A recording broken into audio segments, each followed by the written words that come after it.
Back with Scott Wise of Scotty's Brewhouse, and we're talking about, I think we got you over to Houston, first of all. We did. Went from Ball State to Houston, and you graduated from Ball State University. What took you to Houston? You know what, I was a Delt in a fraternity at Ball State, and I thought, you know, I'm going to use my connections. I'm going to find somebody that has a job for me.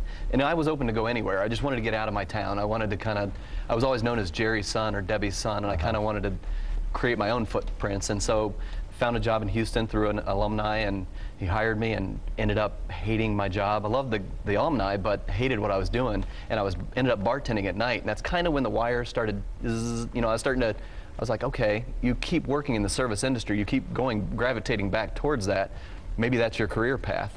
And so coming back to Muncie after living in Houston for a year, found a little bar for sale, Mugli's.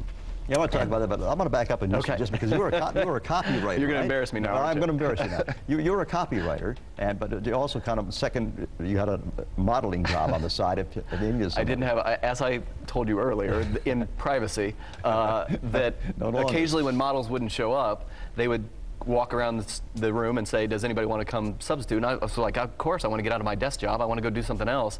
So then I'd show up in a room full of Abercrombie and Fitch ripped models without their shirts on, and they'd say, maybe the Scott kid should leave his shirt on for this photo shoot. So I was usually the kid that was holding the soccer ball with a t-shirt on, and everybody else was half naked, ripped up with muscles. Okay, well, let's get you back to your success story now, back to Muncie, Indiana. So there's a place there called Mugli's, which was a kind of a campus hangout. Burger joint, little pub eatery that just needed a good cleaning, and a new owner that kind of wanted to put some more passion into it. And you know, I like to say that I got lucky getting into the industry that I was in, because I think that I didn't know that I wanted to be an entrepreneur of a restaurant any time in my career, but I knew I wanted to own my own business. And I don't believe in the word luck. I think that luck, you make your own luck. I think the luck is a four-way intersection of preparedness and timing and hard work and discipline, and I think that culmination makes someone successful. So I was lucky to pick the right industry right from the get-go, but once I got in there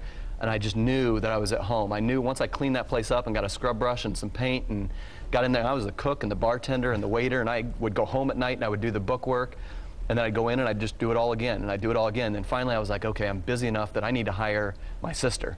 And then my now wife I hired. And so, you know, that's kind of the slowly progression of going from me as the only employee to fast forward 16 years later, and now we have 1,200 employees. So Mugli's becomes Scotty's Brewhouse in Muncie, Indiana. We'll pick up the story up right there, because I want to see how a 22-year-old manages to get bank financing for something like this. Right after this.